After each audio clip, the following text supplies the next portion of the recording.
let's get started. I want to welcome you guys to Voiceover Equipment Questions with George. And George Whittam, personally, for me, George, coming from broadcast, being in radio for so long, I didn't even know people like you existed. And so one of my biggest mentors in my voiceover career, who I owe so much to, Josh Goodman, the amazing Josh Goodman in Colorado, was the one that told me about you. He was the one that I used to call crying because all my stuff was, going berserk the first year that I went full time. And it's scary doing that because you wake up unemployed every day. So I was already by myself. I'm the person in VO that calls every equipment the thingy to this thingy to this thingy to that thingy. Right. Since we have you for an hour, I really want to open up the room to the people that are up on stage so they can ask questions right away. So Sarah, go ahead. Hello. Hi, George. I don't think we've officially. Hi, Sarah. Nice to meet you. I'm in the market actually for an arm for my upcoming TLM 103. And I wanted to know, is there any type of arm that is bad for the mic? Like, will there be vibration? I'm attaching it to a desk, basically. The arm itself's not the problem. It's just if the desk does have any vibration, like you don't want any hard drive on the desk, anything that hums or buzzes or makes any vibration, because that can get into the microphone. But there's so many mic arms nowadays. I would definitely avoid the bottom feeder ones. There's a lot that are under $50. Avoid those. Okay. Look at like the Blue Compass, Gator Frameworks is another pretty new one that's been pretty cool that I've liked. I've installed a couple of the Gator Frameworks arms. And if you want to go with the Mercedes of arms, there's a company called Yellow Tech, and they make one called Mika, Mika. That's like that's the one you see on all the top flight, web streams and shows. They're really, really nice. So amazing. Couple options. Thank you. So good to know. Thank you. You're welcome.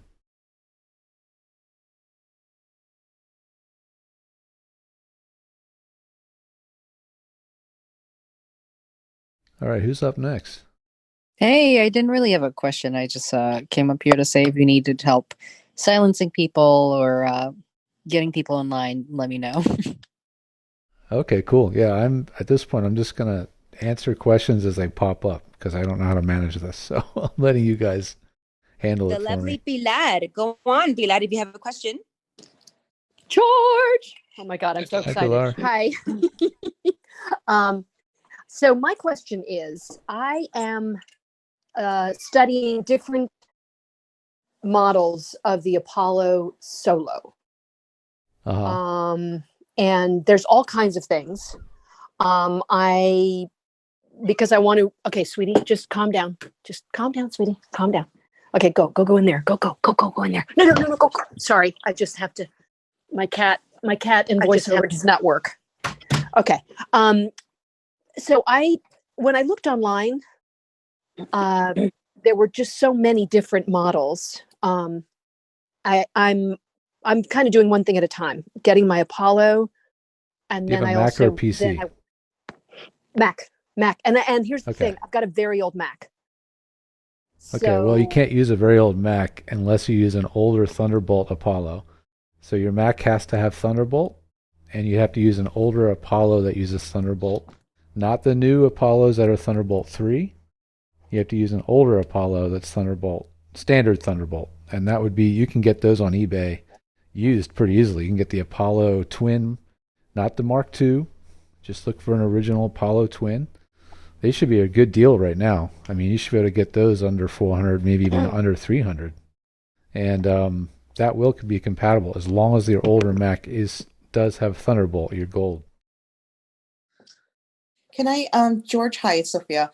I had the Apollo Twin with the Thunderbolt 2, and then I bought the new Mac Mini, as you know, and that's Thunderbolt 3. I was able to buy a converter, and it worked fine. I didn't have any issues with that. Right. Right. So I'm just saying, in case Pilar also can do that. Hey, Sophia. Yeah, she said she has an older Mac, It's so a older Macs 10-year-old don't Mac. Thunderbolt 3. Oh gosh, yeah, not you're gonna happening. have a lot of problems. No. So No, there's nothing that'll work with a 10-year-old Mac from an Apollo. No. So what you're saying is what you were just suggesting before is not a good idea? No, you have to have Thunderbolt. A 10-year-old Mac is not going to have Thunderbolt. Oh, right. Yeah. So I'm kind of screwed either way. Uh-oh. Well, Okay. do you need an Apollo? Yes, Why? because I'm really tired of adjusting my gain every time when I have to deal with like pickups. And basically what I'm doing is I'm either like applying a pencil or tape each time. And I would like to have it a little bit more.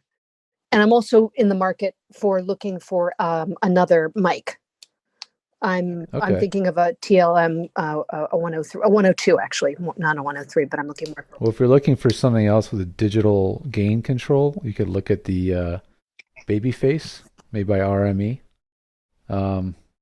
It's equally as complicated and equally as good quality as the Apollo, and it has all those features, and it should work with a 10-year-old Mac. But check the compatibility guide on RME's website. But the Babyface is a really, really high-end, really good quality unit. You should be able to find those used too for, I would think, under $500. Cool. And what about Thanks, just Eli. one last question? The whole compressor thing that comes with the Apollo, I guess that wouldn't factor in like the software part of it. I wouldn't be able to do that with my 10-year-old Mac, right? Right. Yeah. Okay. All right. Thank you. Thanks a lot. You're welcome. Who was up next? I think I heard Sophia. I think Gina. I was just chiming in. Yeah, she was just chiming in. I think Gina's next. She's been wanting to say something. There's two Ginas. Hi, George. Hi, Issa. It's great. Hi there. Guys. So I have a question. As a newbie, I already have my demo professionally done, and I've been taking coaching classes. What's the best mic? I literally have 3 mics, and none of them are successful. What are they? Oh, gosh. One is a, I don't know. I don't even... Okay, that's your first problem. If you don't know what the mics are, I can't possibly tell you why they're not successful, because a lot of the time, unless you bought 3 different Radio Shack microphones, chances are one of those mics is probably good, and it's more of a acoustics, mic placement, user error problem than it is the microphone, usually. Okay. But so I know that one of them, it kind of works really well. Actually, my coach, the casting director, said yes, that it was fine. But I think that it's my PC. So my question to you is, should I invest in Mac or should I invest in PC? You can buy really cheap PCs all day long and keep buying them every couple of years, or you can buy one good Mac and keep it for 10 years. Okay. So, like as you heard from Pilar earlier, she's on a 10-year-old Mac. Eventually, you will run into compatibility problems when they get really old, but they have incredibly good lifespans, and they are by far the best tools for creating media, audio, video production, all that, because they're just designed from the ground up for that stuff. And if you even bought a used Mac for $500, a Mac Mini is a great deal. You're going to get years of use out of it. I still have a 2011 Mac Mini. It's running in my studio. They're fantastic. So I really do think they're a better way to go, unless you are a Windows geek, or your husband or partner or kid is a Windows geek and going to support your computer and keep it running for you. Okay. And what about, last question I promise, is a mic. I'm just going to bite the bullet and invest in good mics. Would it be the Rode? What's your budget? I didn't really think about a budget. I just really want a good mic that works with, because I've been using Audacity.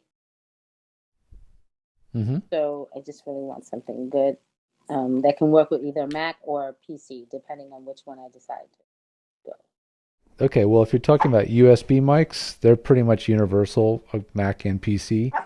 If we're talking about a professional microphone, then that's universal also because they plug into an interface. Okay. So are all of your microphones USB mics, or do you have an audio interface? 2 of them are USB, and one was gifted to me with no cables. That's why I said it was like disaster. No cables, no interface, nothing. So okay, gotcha. yes, but 2 of them. Well, you dabbled with enough USB mics, so I think you should get a professional mic. You may already have one. I just don't know what it is. So what you really need is a mic and an interface. So I would get a Scarlett Solo interface. And I would, at the affordable end of the scale, look at the Audio-Technica 2035, AT2035. It's a fantastic starter mic, and I call it a starter mic, but people are using them for years and years because they sound awesome. So that's a great place to start. They're only about $150 to $200. Okay, great. Thank you so much. You're welcome. I think that before we go further, definitely follow George. George is the guy. I'm going to give you an example. Coming out of radio for almost 15 years, I had a radio people build my studio. Now, when people like Mara and other people went to my house, they were like, what is this? To make a long story short, I spent about almost $10,000 of stuff that I did not need. So to have the wrong people tell you what to buy is crucial. And definitely check out his website, georgethetech.tech, because a consult with George is way worth your money, you guys. He knows. It's georgethe.tech, just so you guys get it. georgethe.tech. It's georgethe.tech. He also has an amazing YouTube. But at the end of the day, what is it worth you going to get a mic that he just said with a consult? He can say, okay, oh, you're in a closet. Well, if you're in a closet, you're going to need A, B, C. Oh, you're in a basement. Well, if that, he trust me, he knows what he's doing. Let's bring it up. Nathan, it's your turn. Hi, Nathan. Go ahead and ask George a question. Hey, everybody. Hey, George. So I have currently a 416 Mogami cables and a Scarlett Solo, and I'm in the market to jump up to the Universal Apollo, but I see you've got the Universal Apollo Twin, the Twin X, the Solo. So I'm not sure what do I need to spend my money on. What computer do you have, and what generation is it? It's a MacBook 2017, MacBook Pro. Okay, so that's Thunderbolt 2. So I think, or that might be Thunderbolt 3. Does it have the USB-C style ports? They're like oval shaped? Yeah, it's got 2 on the side. Okay, so you can run the Thunderbolt 3 devices. So I would get the Solo, or if you don't mind buying used gear, get the Apollo Twin, original Apollo Twin that's silver on the face. And I still have one. I've had one for years. It's rock solid, reliable. It's never had the dreaded whooshing problem that some of the Mark IIs have had. You'll find out what that is if you start doing some research. But the Solo is a great choice because you just really don't need the extra bells and whistles that you get with the bigger units. So I would go Solo. Okay, now does it have the 2 XLR ports? And the reason I ask is because eventually I would like to upgrade to the L22 Townsend microphone, which requires those 2 ports. Yes, and that is a perfect mic to match with the. It's a great one to match with that that mic with that interface is awesome. The thing about the naming of the Solo, it's really confusing. The Solo is not one mic only. It still has 2 microphones. It's actually referring to the internal processing, and the internal processing has a single core. That's what they're talking about. The duets, duos, anything twin has 2 cores, and then they have some units with more cores. You really only need a Solo to do what a voice actor needs to do. Wow, thank you. You've saved me a bunch of money. Thanks, Nathan. You're welcome.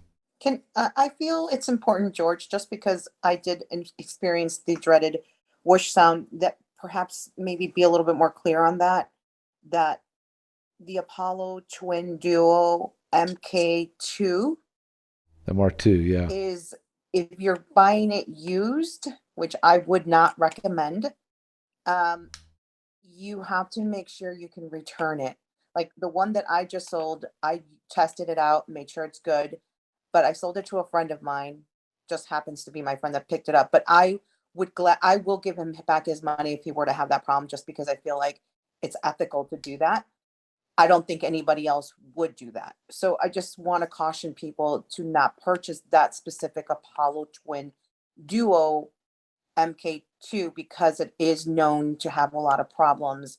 It literally created PTSD for me because I had no idea where the sound was coming from. Right. I was renting a studio. I thought it was the air conditioning. And so I just feel it's just such a big public announcement to make sure people understand. Do not. Yeah, we have an ongoing thread. There's a group on Facebook called Universal Audio Apollo for VO, and there is an ongoing thread about this noise issue that's almost a year long. And so that gives you an idea how many people have had this problem. So yes, that's a very good sage piece of advice.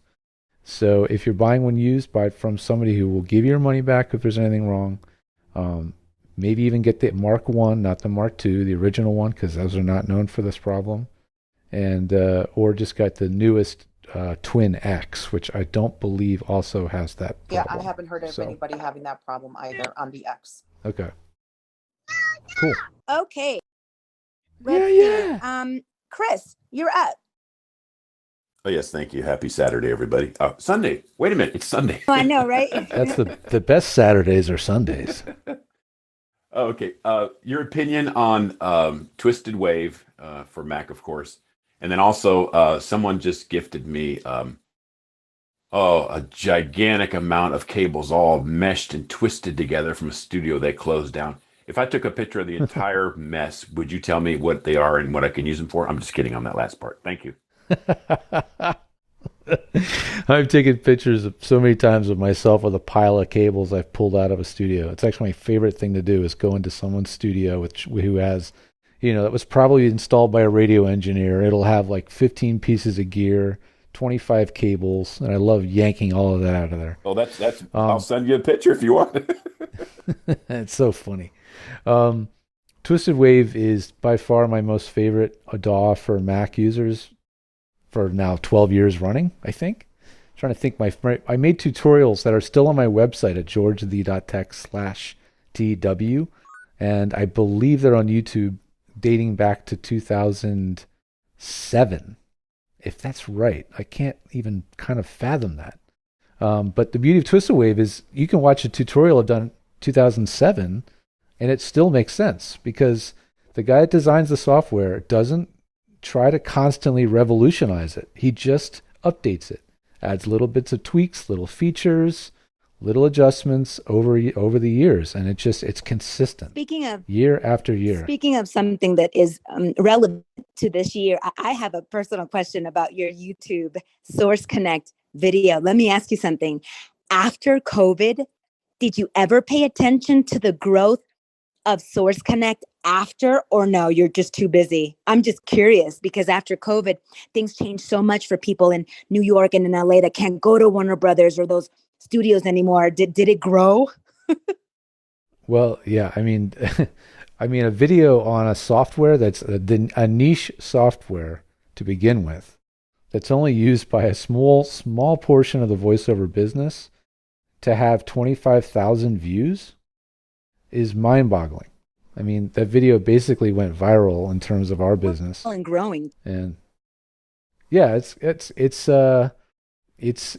I was so glad I thought to make that video instead of just fielding people's calls and questions. And yes, I could have been probably a lot busier and had maybe a lot more clients, but it was just so helpful to so many people that it just came back anyway, because people would then discover me and then come to me for help when they needed other help. So you can almost never go wrong giving away help to people, like I am now. It just you never go wrong. Right. And speaking of that, So after you're gone, after this hour, Sean Daly is up here. He's going to help me with this group after you're gone, because like I said, I don't need to be advising Totally tag nobody team. about nothing. Yeah, man. I'll tag you out, Sean. You tag me out later.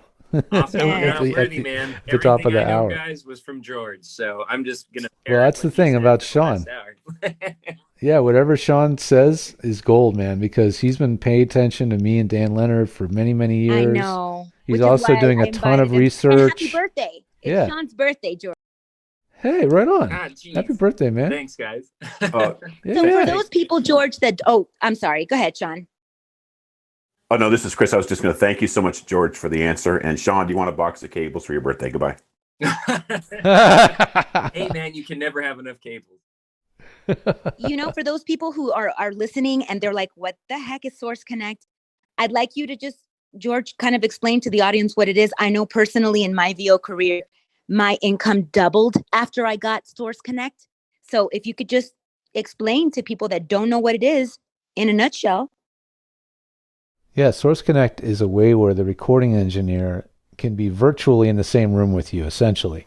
So it sort of replicates what it'd be like being in an actual recording studio where you're just there on a mic, reading script, and somebody else is essentially doing the rest of the work. They're recording you real time, and they are usually almost always running Pro Tools, and you, as the actor, don't have to run anything except Source Connect.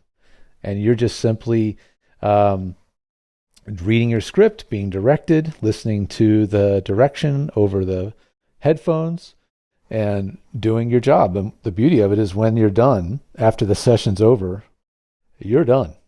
There is no post anything. You don't have to edit. You don't have to clean up the files. You don't do anything. You just hang up and go on to your next thing. And that's why so many voice actors love it for that ease of use and efficiency. And that's why productions use it. So it's not used by every production, and it's certainly not going to be on the low end of the price scale, because in order for it to be used, you got to have somebody else who's recording you live. That means there's an engineer. That means the engineer is running a studio, and that means the budget has to include hiring an engineer and hiring a studio. And not everything you're going to do is going to certainly be at that budget scale. But when you've been at this for a while, and especially once you've booked an agent, gotten an agent or two, and you're starting to book bigger gigs, Source Connect does become a requirement nowadays. So, thanks, George. Vanessa James, who I referred to you, George, is up next. Hi, Vanessa. Yes. Hi guys, how are you? I also have a box of cables. If I can send those over, I'm happy to do that as well. And thank you. Yes, I do. Who doesn't have a box of cables? Oh my God. First and foremost, I definitely can attest. By the way, hi Issa. Hola. Be on here with you guys. I definitely can attest to George the Tech sessions being worth every penny, and I feel like he got so busy last year with COVID. I was like, hold on, I have to wait 2 weeks to talk to him because he was so booked out and scheduled. So I'm hoping you're free, because I have another one that I'm booking with you, hopefully for stacks in the next couple of weeks. Not nearly as busy right now. Still about a week out usually, but I can also find empty pockets of time occasionally when something is really time sensitive. Okay, good. So quick question. I have two quick questions. To Issa's point, I definitely went through this in terms of just constantly buying gear and coming from radio and doing a lot more. I still do quite a bit of radio as well as promo and commercial. And so it's a mixed bag of VO, and I understand that requires different, I won't necessarily say different gear, but settings.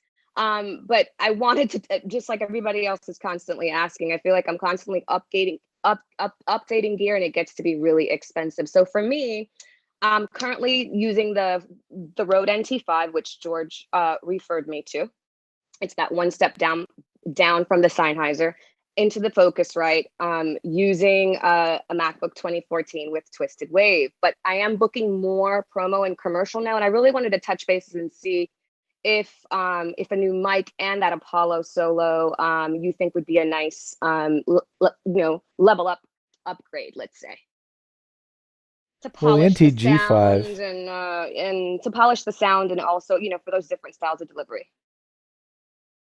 So the mic, just to be clear for everybody that's Googling, NTG5 is the mic she's talking about, and it's It's really what they've done is they've spent years developing a shotgun microphone, and obviously had the 416 in their sights when they developed it, and then basically out 416 to the 416 with the NTG5. Yeah. So it's a really good mic, incredibly good mic. And I host a show called the Pro Audio Suite where we really geek out on audio gear.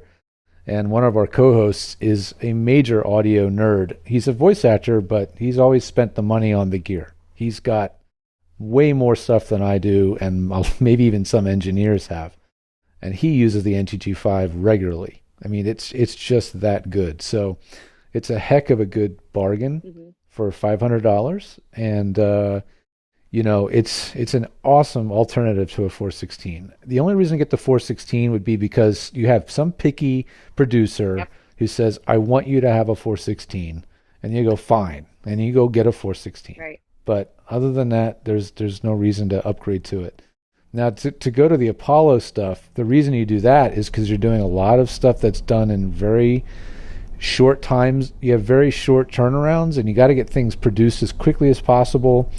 You want the audio to sound produced as it comes out of into your DAW, so you don't have to do any post to make it sound ready for air. And that's where the Apollo really shines, because the vast majority of what you're doing with the Apollo could just be done in software anyway. I mean, you can do it all in post. Right. But if you don't have time, or if you're doing more sessions with Source Connect, now, then it can be handy. Now, the engineers hate it when you use processing. And I know this because I've interviewed, we have them on our show Pro Audio Suite all the time. We have engineers, and two of our hosts are engineers, and they cringe and they hate it when they find out a voice actor is using any processing. But the truth of the matter is that you still need a little bit on Source Connect to clean up some of the sins of your home studio, the rumble, the room tone, and stuff like that. And those features in Apollo allow you to do that are, hugely beneficial. So hope that helps. Question, George, to the previous, I believe it was Sophia, but I'm not sure, regarding the solo. There's so many different kinds. So what is the best one if you are just using it straight for VO? It's not for instruments or anything like that. Is it just the solo USB? Yeah, the USB is for Windows users. The Thunderbolt version is for Mac users. Okay. And the Solo means it has one core of processing, but it is by far enough power. You don't need a ton of processing because you're just not going to be using a ton of plugins. Right. You're not trying to launch a rocket. You just really need a couple of plugins, and the Solo core system can run those quite easily. So really there's no reason to upgrade. Now, you can get the Apollo Twin X if you need more outputs, because it's got secondary outputs for other functions, but the vast majority of people don't really need that. If you're doing everything inside the computer, all you need is a good mic preamp, AD converter, and a headphone amp, and that's the Apollo does the Solo does all that, no problem. Okay. Thank you, guys. You're welcome. George, do you mind explaining the difference between the NTG4 and the 5 now? Because before I remember the NTG being recommended, and now I'm seeing that you've been recommending the 5, and I'm just curious what the difference there is. I recommend them for different reasons. Okay, so the NTG5, you need to have a really good studio. It's very quiet because it's a super sensitive mic that picks up low frequency pretty easily. So it's still going to pick up background noise from air conditioning and rumble and all that stuff because it's so sensitive. The NTG4 is sort of a prior generation microphone, and it's not as sensitive, but it also has the added bonus of having a couple of modes that you can adjust. You can set up a high pass filter. So on the NTG4, you can get rid of the room rumble, the low frequency rumble in the room. It also has a high boost. So for some people, the NTG4 might sound a little bit flat. So when you turn that on, it gives the mic some more sizzle. But if you're sibilant, you may not want that. So you have that option. So it's kind of funny. The NTG4, being a cheaper mic, has more features.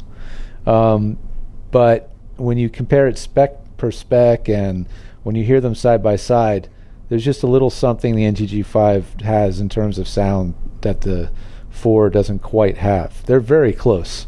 If you want to hear comparisons where we talk about them a lot, again, I'll refer back to the Pro Audio Suite podcast. Just take a Google, look for that, look for NTG5, and you'll hear us talk a lot about it and demo the mic extensively. Okay. Real quick, guys, big shout out to Rick Party for letting us use this Voiceover Club as this platform, because there is no VO room I have ever listened to where someone doesn't have a tech question. So that's why I got a hold of George and I'm like, yo, let's do this. But moving on to this week, another question that I always hear people talk about is just kind of finding what your niche is and your genre of voice. And they're hosting on Tuesday at 7 p.m. Eastern, Finding Your Voiceover Genre Voice. And that's going to be with Rick Party, Randy Thomas, Tasia Valenza, and Brent Hagel. So make sure you check that out. AJ, nice. You are up next. Hi, how's it going, George? Unfortunately, I don't have a box of cables and a picture to send you, but I wish I did.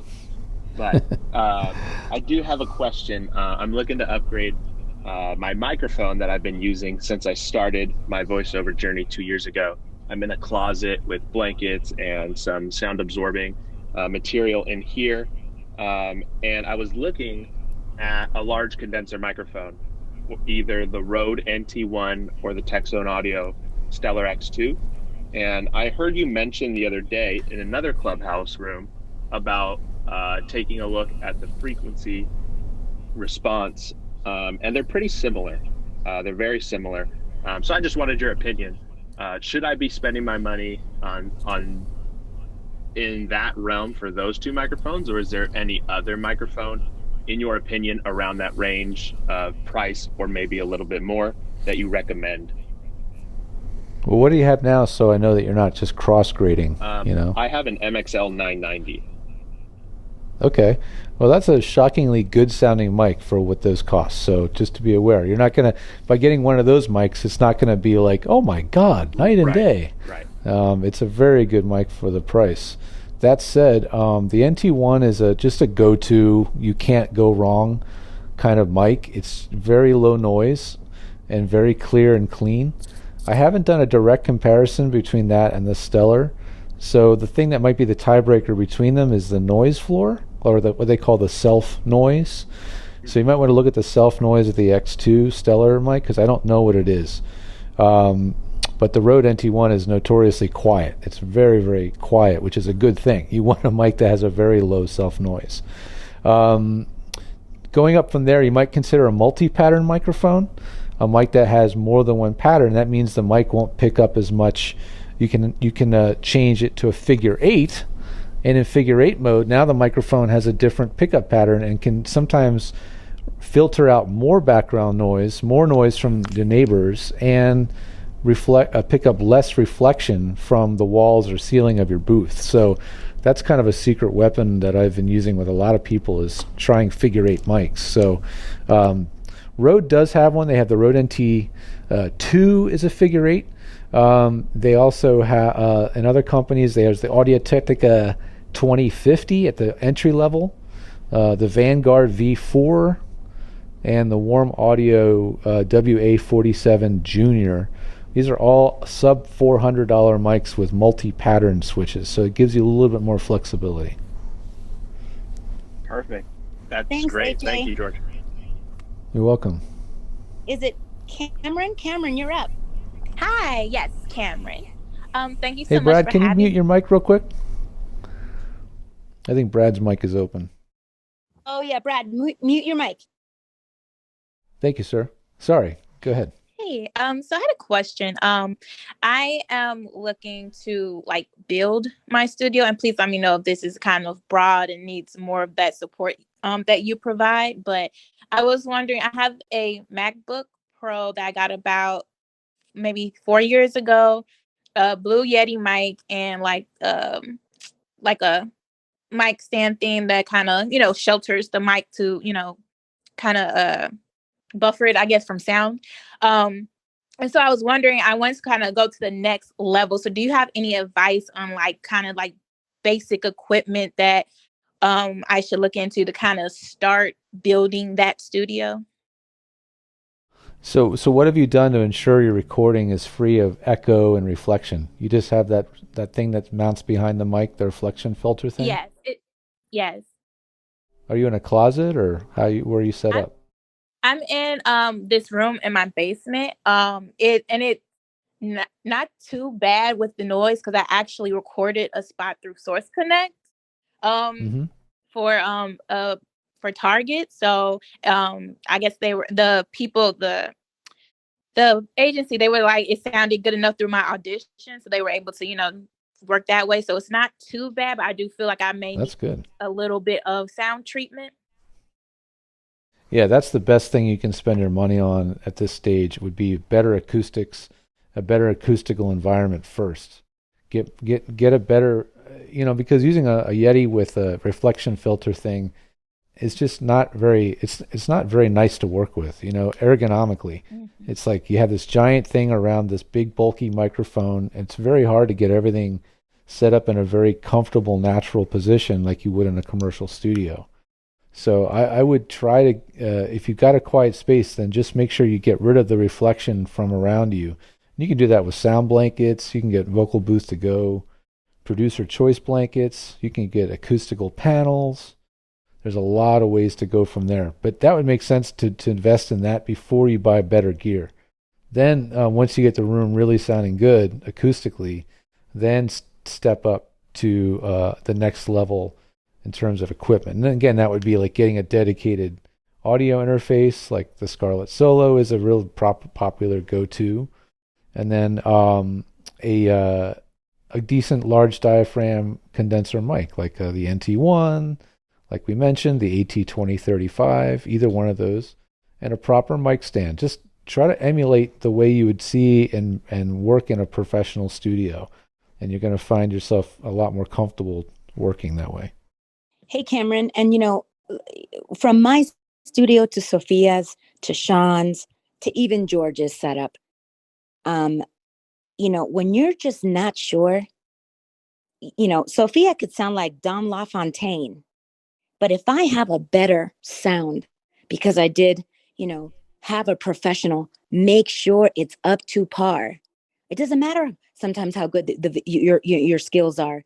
The sound also goes with that. It's like a package. And so, not being sure, I don't live my life that way. I got to know that I'm up to par with the pros. So definitely follow George's page, follow Sean's page. They have amazing YouTubes. And, if you have a chance, check out how much, a session tutorial would cost so that when you, go forward, he can say, no, go get these blankets, and then you're set. And then, you're good to go. Thanks, Cameron. Yeah, I can also give you a sound check. If you go to georgethe.tech, you can find the sound check service, and that's only $25. And you just send me the audio you're producing from your setup as is, and I'll give you my opinion of how that audio sounds. I'll give you ideas about noise floor, how's your mic placement, how's the room acoustics, all that stuff, and I'll let you know where you stand. Take the guesswork out of it. Super worth it, guys. Who's next, Brad? Tasha or is who's next. up? Tasha. Yeah. Go, Tasha. Hi. Thank you for letting me ask a question. I do appreciate the advice. So I guess my question, I have a question before I can really understand if I want to buy a Scarlett Solo preamp, because I currently have a preamp. It's a Art USB dual two-channel audio preamp. I know it. I have one. Oh, okay. Yep. Yeah, I wasn't sure if that just isn't working with my Audio Technica, or if I do need to do more treatment in my basement closet studio that I have created. Well, it's kind of, you're comparing apples to oranges, two different criteria. But the USB interface that you have, it's fine. It's not terrible. And if you have if you have a good microphone that's sensitive, it'll work okay. But the Scarlett would probably be an upgrade from the Art Dual Pre. It's probably going to be lower noise and have a little bit more gain. And it's just a better made unit than the Art stuff. The Art stuff, really good value for your money, but not really made to last, not built very well. I would say it'd be worth that upgrade for you. What did you say the mic is? I have the Audio Technica 35. The 2035? Yes. Yeah, that's, that would be the next thing to upgrade, would be the Scarlett itself. And then checking out your room acoustics and seeing where you stand from the acoustic standpoint. So I'll give you the same advice, which would be to get a sound check. georgethe.tech/Dropbox. That's my page, /Dropbox. That's the sound check page. And then I can really give you advice based on the audio quality. I need to hear the audio quality to give any real accurate critique as to what you're doing and where you want to go from there. Okay, thank you so Thanks, much. I have Tasha. bookmarked that website. Thank you. You're welcome. Brad, you're next. Hey, can you hear me? Yeah. Yes. Hey, sorry, Brad. I didn't know about muting. This is my first time actually talking, so I'm sorry if I okay. was slobbering all over the microphone. No, we know you're new because, just for everyone that's new, that's listening, whenever you see that celebration sign on like Brad's circle, it just tells everyone in the group that Brad is new and he's getting the hang of things. So you're good to go. Right. He's new. Be gentle. Be easy on Brad. Very gentle to me. Be very gentle. Thanks, Issa. I want to thank you for walking me through the whole Clubhouse thing. You were so kind and very gentle, so I appreciate that. But I had a question, George. I have it's a mid-2012 MacBook Pro, and it works great. I had a solid-state drive put in it, years ago. Everything's working fine. I use Logic Pro for my DAW, and I know that's overkill. It's just what I got introduced to and what I got good at. My question is, I have two questions. One is, I'd like to get a new MacBook. Is that something that I should sweat about, or is that an easy process for me to switch over to a new one? And do you recommend going to an Apple store to have them do the switch over for me? If you've had that Mac for that long, I would probably get a new Mac and install everything from scratch that you really need. I wouldn't do the migration process. I would just, if you have a folder of all your documents, copy it over, but just start from a completely clean slate, and you'll have far less unpredictable issues. Now, if you have a computer chock full of questionably obtained software, they may not work out for you. But if your software was legally purchased, you'll have no problem relicensing it on a new computer. Is that something I should have them do for me at the store? Because I'm a tech zero. I'm a technophobe zero. I don't think there is such a thing as a store right now. Apple has closed all their stores because of COVID. Oh, I meant I'm going to do it when it's open, not now. But oh, yeah. Okay. Yeah. Yeah, you don't have a choice right now. But when they do reopen, it never hurts to have somebody else kind of deal with the logistics of all that, because it can be a lot less stressful. That's what I'll do. And so a lot of the people in those stores are, they're amateur musicians, and some of them are professional musicians, and they had a lot of experience with Logic and all that. So yeah, it's a pretty easy process. I would get the new MacBook that just came out. It's called there's a MacBook Air and a MacBook Pro that just came out, the M1 edition. I would get one of those or the next generation, whatever comes next, because they are it's a whole new world in terms of processing power.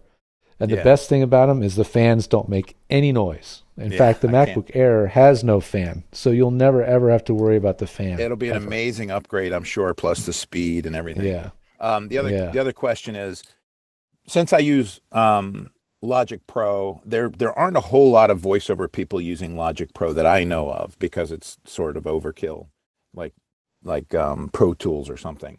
Do you know of do you know of somebody who has really good hands-on guiding stupid people through the next level of editing on Logic? Because I'm good and I can do what I need to do. There's just a few things that when something happens, I'm like, oh crap, delete, start over, Yeah, I just need somebody. That's a good question.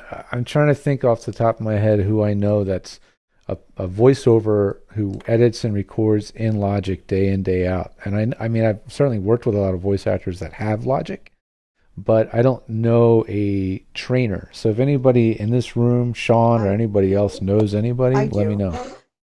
Yeah, Alfonso Lugo, he's a music producer, but he's also a voice actor who records every single day. He uses Logic Pro, so I can put you in touch with him, Brad. That would be fabulous, Sophia. Yeah, Thank you he's so really much. patient and he's really kind, and he's helped And, me with a lot of my stuff as and well. it's not because I'm going to start staging drum kits and musicians. I just want to know what I have and what to, I can multi-track and drop in sound effects and tracks and things like that. I just want to go to the next level, so I'm not so stupid with Well, and this is true for everybody, though. There is a difference. It doesn't matter.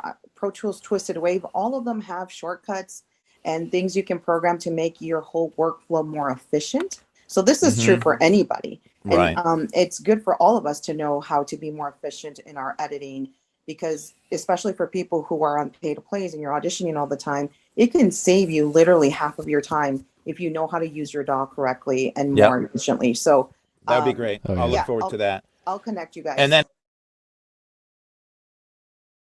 and I was going to say, whether you're on Logic or Twisted Wave, it is about the shortcuts. It is about the tricks that save time. And, Yes, and I'm not an expert on all of them. I'm really good on Twisted Wave. I'm really good on Audition. I'm pretty good with Audacity, good with Pro Tools. But like Logic, Studio One, there's all these other apps out there. Reaper, I'm okay with, but I'm not an editor on those. So I don't have that muscle memory on it. I don't have all those tricks. So someone that lives and breathes that version of software or that DAW that you want to learn is the best person to learn from, because you'll learn tricks that I don't know. So we have 10 more minutes with George, and then Sean's going to take it from there. So is it Wally? Please get right to the question for George. Hey, George, how you doing? I listen to you and Dan every Monday night on Tech Talk on VOBS. Oh, right on. Thanks for the plug. Two things. Two things. Number one, the whoosh sound that you get from the Mark II Apollo. I have experienced that, not on a regular basis, like from time to time. It primarily happens once in a while when I'm doing warm up or sound check, and then it's never interfered with my workflow. But I'm not on Facebook. Have they come up with a solution for that, or have they identified what's actually causing that? Their solution is to buy the next version of Apollo. Okay. Now my next question. I hate to tell you, it's not the good answer, but my next question is: I've got a 2016 iMac. If I buy the next version of the Apollo, will that, since they changed over to USB-C, will that work with a dongle or with an adapter, or will I have to buy a new iMac as well? Yeah, I know, it's so confusing. The USB-C port is called a USB-C port because of its design, the shape. But the port on the iMac also is carrying Thunderbolt. Right. So it's a double duty port. So as long as you have a Thunderbolt port, it'll have a little lightning bolt icon on the port. Then you're gold. You're good. Okay. So you're ready to use any of the new Apollos, because I think a 2016 iMac has the Thunderbolt 3. It's plug. actually Like you said, it's a USB. It's got the older Thunderbolt. Oh, okay. So if you're a Thunderbolt 2, there's no adapters that go up to a 3. So double check with Universal Audio about compatibility. I've heard tell of like certain cases where an adapter will work one way or the other. I know you can go from a Mac with Thunderbolt 3 to an older Apollo that's Thunderbolt 1 or 2, but I don't know if you can go the other way. So you might need to get an Apollo. What was I going to say? Contact Universal Audio, get a ticket, and tell them you have the whoosh problem, because they're creating a massive file of all the people that have this whoosh problem, and they need to know that this is not just 3 or 5 whiny people. This is hundreds of professionals who are having this problem. They need to be accountable for it. And I also have my original old backup Personas, if I actually need it. Yeah. Good. One more thing. I know I'm a weirdo in the voiceover community because I use Studio One. And the reason why I got stuck in the Studio One universe was because back in 2015, when I was compiling my equipment, my sales associate at Sweetwater recommended Studio One. And I linked up with Don Barnes, and he showed me how to edit and everything with it. And I've just gotten very comfortable with it. Do you see any problems down the road where maybe I need to start to incorporate the use of another DAW or, learn another system? No, not really. No, Studio One is continually, updating. They're releasing new versions. And if you're working with Don, that's the thing. Like if you're going to use that program, Don Barnes is the guy who's hung his hat on using PreSonus hardware, using Isotope RX, and using Studio One. Those are his three things that he trains on, and that's what he's an expert at. So as long as you've got him in your corner to keep you up to speed with developments, new ways of using the software, there's no need to change to anything else if you're familiar with it. So, yeah, and people use the same software even without upgrading for years and years. Sometimes 10 plus years, they'll use the same version. Yeah, I'm still using 3. I enjoy it, Yeah. Well, Thanks, thanks a Wally. lot. I appreciate it. Take care. Wally, I'm going to Sure, just Wally. quickly say, for anybody who has that wishing problem with Universal Audio, don't stop being relentless in getting what you deserve. I would, after 2 years of my problem, I had a 2-year warranty because I purchased it through Sweetwater. That expired a year later. They finally, after being relentless in my pursuit to getting this resolved, independent of all the 20 other million people who have this problem, I didn't care. I'm like, you're going to resolve this for me. And I got very stern about my expectation of a business that I paid a lot of money for. And Did you get Latina on them, Sophia? Yeah, I got a little Latina on them, and I got my Apollo, and I got my new Apollo that worked great. And I tested it before, but I upgraded because I hate having tech problems. I buy the best for a reason, and gosh darn it, if it doesn't work, they're gonna hear about it. So I upgraded to the X6 because I'm like, I'm never having this problem ever again, period. Yeah. So, but I'm just saying, do not, this is true for everybody. If you pay money for something that has a good reputation, otherwise, they haven't yet, but they need to own up to what they've done bad and recall these units and replace them. That's what any normal company would do. They haven't done That's that. what Apple would do. Right. And yet, Yeah. do not stop at accepting anything less than what you deserve is my PSA. Ray, you're up next. Thanks, Sophia. Yeah, thanks for inviting me up. A lot of my questions have already been answered already, but I do have one remaining, and it's specifically with George the Tech's audio stacks. George, I found you on Booth Junkie quite a while ago, and it's funny because I built my own booth in a similar fashion to the one that was being displayed on there. And my question is about audio, the effects stack that you can build. So I think I'm going to be emailing you shortly after this call to find out about audio samples to see if I can build a stack for my DAW, which is Reaper, and for my room, which is basically a home-built studio running with Scarlett Solo and the TechZone Audio Stellar. Anyways, once the effects stack is applied, is that the kind of thing that I would use for what I would consider a bare audio audition with zero effects applied to it? That stack that you would use to clean up a booth or clean up a home booth or something like that? Or because I know some auditions come out and they want just clear audio with no effects, no gain, nothing except for normalized on it. How would you communicate the way you're processing your audio before sending out a demo? Well, that's a good question. You need to communicate to me when you order the chain. In parlance of Reaper, they call it a chain.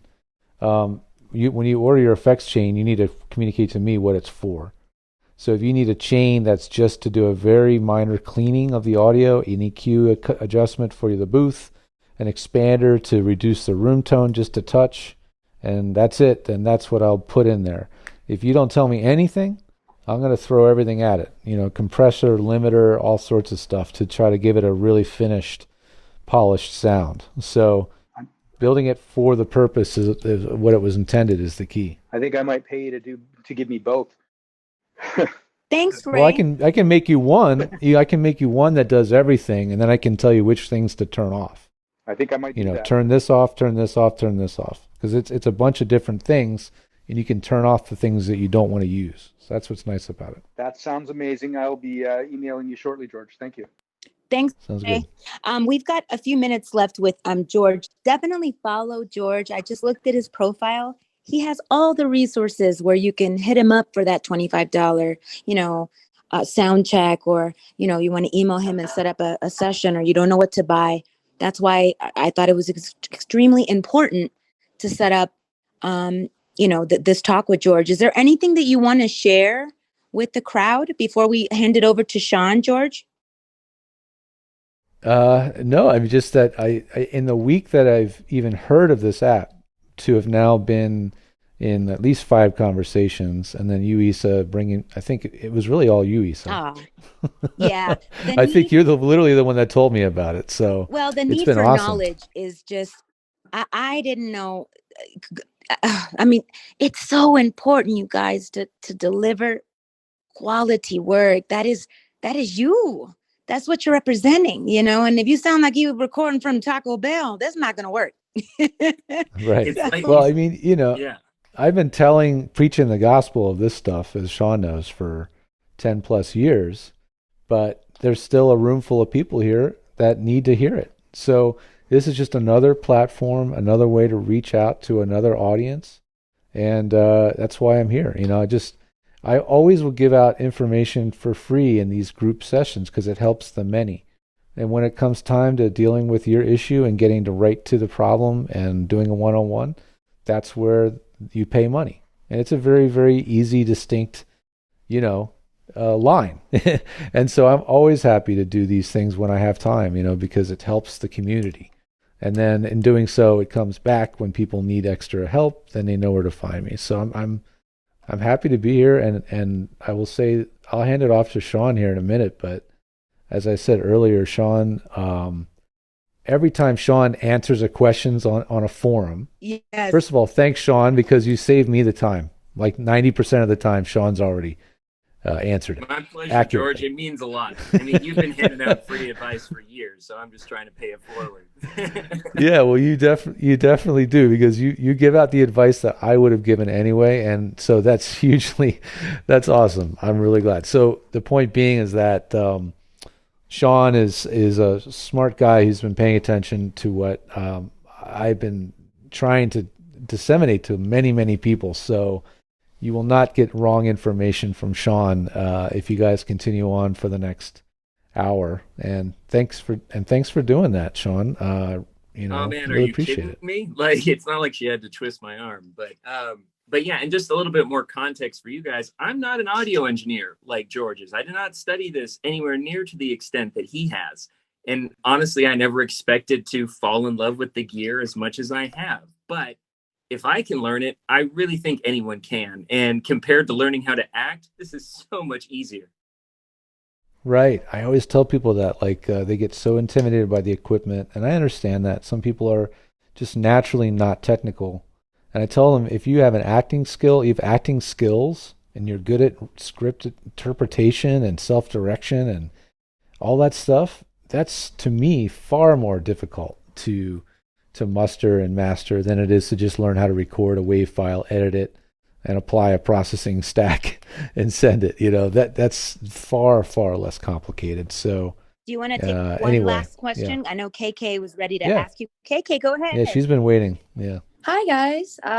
Thank you for holding this conversation. I'm pretty new to the voiceover world, but I have a question more audition specific. So I do a lot of video game auditions, and they ask for negative 18 dB, and it's not very really low levels and no processing, exactly, right? but it's always, they've never been specific. Is that just in an input level, or is that an overall master volume low? Because obviously in a master volume at that level, it's very, very quiet.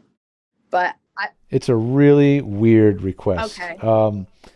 I would think the problem with those levels is it makes your editing process much harder, because you have to then turn up the audio really high to hear it well enough to edit it. So I'm not a big fan of those ridiculously low levels. Peak at -18 is really, really low. When you look at the waveform, it's going to be barely there. So I know why they do it from a technical perspective.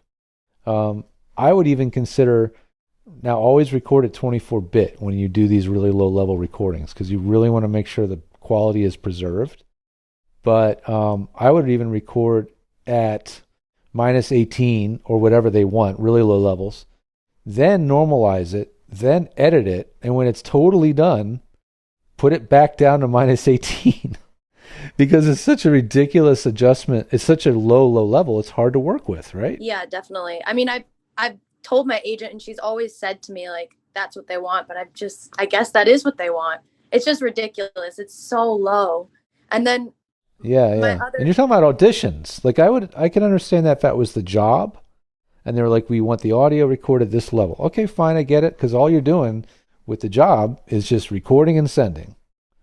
But when it's the audition, and you have to now produce this audio, edit it, clean it up, trim it, all that stuff, and the levels are so out of whack, it's kind of ridiculous. I would love to talk to whoever created that convention, and what they expect a voice actor to do with such low levels. It's kind of crazy, but it's consistent now. I'm hearing it over and over and over again in the video game production world, that's what they want. Yeah. You know, it's weird. Sorry, just to jump in. First, happy birthday, Sean, buddy. Thanks, buddy. Interestingly enough, an agent just sent something out, which I'm sure a lot of people on here also got, was that people that booked those games that said they needed that did not do their auditions at those levels. And they booked on auditions that were normally done in the way that we normally would. So it's not obviously a rule, but it's interesting to see that, and the agent took screenshots of the waveform and what it looked like. And of course, the one that was -18 looked really weird because there's like a lot of them include yelling, right? So then there's like this big spike of yelling and then this small little tiny thing of regular dialogue. So I just wanted to throw that out there that, apparently they say they want that, but just like specs, maybe it doesn't always matter. I don't know. For audition, got to think about they're listening to it back on crappy little speakers half the time. A lot of the people listening to the auditions are not sitting in a production studio with $10,000 speakers. So if the audio is really low, it's even harder to listen and audition to the audio, or listen to the audition. But if the audition is produced and processed properly, it makes the listening experience for whoever's casting far, far better, much, much easier to listen to. So I would love to talk to somebody at the top of the food chain one of these days and try to understand what it is they're why they need that from an actor. But anyway, thanks for that question, and I'll wrap it up. But I'll say thanks again, Issa, for inviting me in, and GeorgeThe.Tech. If you guys need anything, I got the show. You check my bio thing. And if you guys forget his name, just go to my Instagram. He's on my link tree of resources for studio questions. You'll find him on there too. If you guys just forget his name, just remember Issa like pizza and look me up on Instagram, and I have him right on my link tree too, George. Thanks, Issa. Yeah, thank you. I no almost problem. said Thank Lisa. you for your time. Enjoy the rest of your Sunday. Thank you. Take it easy, George. Have a good Thanks time, for everybody. joining.